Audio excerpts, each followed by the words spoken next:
Well, আমরা যারা UMT বা বিভিন্ন ধরনের ডঙ্গল চালাই, অনেক সময় এরকম একটা মেসেজ আসে, যেমন এই মুহূর্তে আমি ইউএমটি ডঙ্গলটা ওপেন করতে যাচ্ছি, কিন্তু এটাতে মেসেজ আসতেছে এরকম, missing smart card, please check if box dongle connected and driver are properly installed. এরকম একটা সমস্যা অনেক সময় দেখা দেয় ইউএমটিটা ওপেন করতে গেলে, ডঙ্গল লাগানোর পর আর ইউএমটিটা ওপেন করা যায় না, এরকম একটা সমস্যা দেখা দেয়। সো আজকের এই ভিডিওতে দেখবো যে এটা কীভাবে সলিউশন করতে হয়। এটা সলিউশন করার জন্য আপনার একটা অ্যাপসের প্রয়োজন হবে। ওয়েল, এই সমস্যাটা সমাধান করার জন্য একটা সফটওয়্যার লাগবে আপনার। সফটওয়্যারটার ডাউনলোড প্রসেসটা আমি ভিডিওর শেষে আপনাদেরকে দেখিয়ে দেবো। আর সফটওয়্যারটার নাম হচ্ছে ইউএমটি সাপোর্ট অ্যাক্সেস। আমরা এই ফাইলটাকে এক্সট্রাক্ট করে নিচ্ছি এবং ডাবল ক্লিক করে এটা ওপেন করে নিলাম। এবার এই সফটওয়্যারটা আমরা ডাবল ক্লিক করে এটা ইনস্টল করে নিব। তবে অবশ্যই আপনার উইন্ডোজ ডিফেন্ডারটা কিন্তু আগে অফ করা থাকতে হবে, আগে অফ করে নিতে হবে। নেক্সটে ক্লিক করে এটা আমরা ইনস্টল করে নিই। ওয়েল, এটা আমাদের ইনস্টল করা হয়ে গিয়েছে। এখন এটা আমাদের এখানে ওপেন করার কিছু নাই। আমরা চলে যাব মাই কম্পিউটারে, এখান থেকে সি ড্রাইভে চলে যাব, ইউএম টুলে চলে যাব এবং এখান থেকে ইউএমটি সাপোর্টে চলে যাব, ড্রাইভারে চলে যাব। এবার এখানে দুইটা ফাইল দেখতে পারবো, একটা হচ্ছে 64 বিট আর একটা কোনো কিছু লেখা নাই। যেটা কোনো কিছু লেখা নাই এটা হচ্ছে 32 বিটের আর নিচেরটা হচ্ছে 64 বিটের। এবার আপনার কম্পিউটারটা কত বিট সেটা আপনি দেখে নেবেন এবং ওই অনুযায়ী কাজ করতে হবে।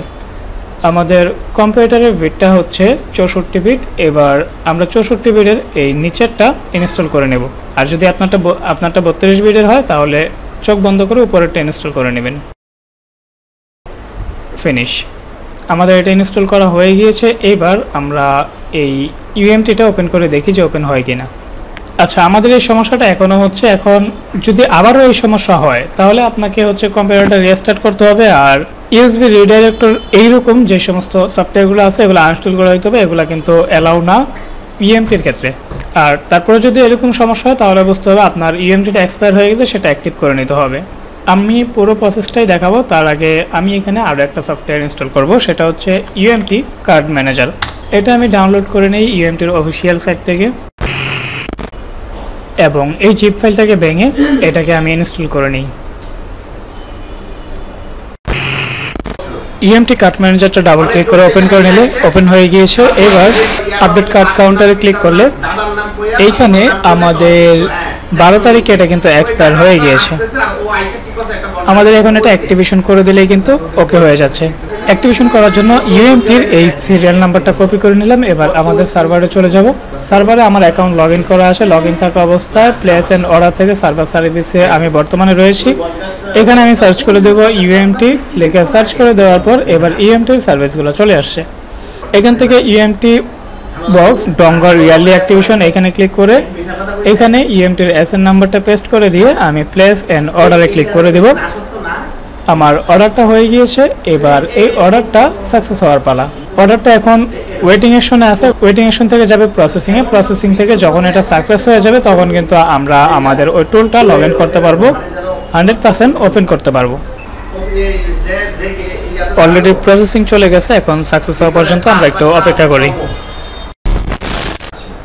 আমি যদি আমাদের পেজটা একটু রিলোড করি, এইখানে অর্ডারটা কিন্তু সাকসেস হয়ে গিয়েছে অলরেডি।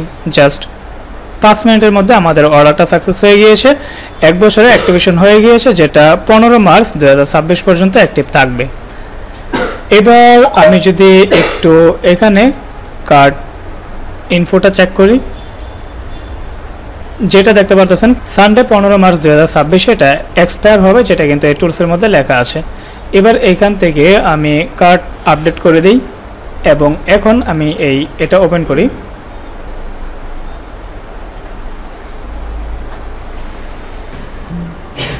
দেখতে পাচ্ছেন আমাদের ইউএমটিটা কিন্তু ওপেন হয়ে গিয়েছে। এতক্ষণ কিন্তু ওপেন হয় নাই, বিভিন্ন ধরনের সমস্যা দেখাইছে।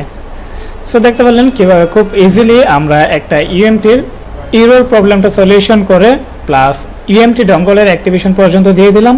এভাবে আপনি কিন্তু এই সমস্যাগুলো সলিউশন করতে পারেন বা ইউএমটি রিনিউ বা অ্যাক্টিভেশন নিতে পারেন। এছাড়াও যে কোনো ধরনের টুলস বা ডঙ্গল বক্সের অ্যাক্টিভেশন বা রিনিউ প্রয়োজন হলে আমাদের স্ক্রিনে দেওয়া হোয়াটসঅ্যাপ নাম্বারে যোগাযোগ করতে পারেন, অথবা আপনার যে কোনো ধরনের ডঙ্গল যদি প্রয়োজন হয় আমাদের সাথে যোগাযোগ করে কিন্তু তা নিতে পারেন। আর এই ভিডিওটা যদি আপনাদের একটু উপকারে আসে অবশ্যই ভিডিওতে একটা লাইক এবং চ্যানেল নতুন হলে অবশ্যই চ্যানেলটা সাবস্ক্রাইব করে দিবেন। আর যারা প্রথম অবস্থায় মোবাইল ফ্ল্যাশ আনলকিং এর কাজ করতে চান আপনারা কিন্তু আনলক টুলটা নিতে পারেন। আনলক টুলের অ্যাক্টিভেশন নিতে চাইলে আমাদের স্ক্রিনে দেওয়া ভিডিওটি দেখুন।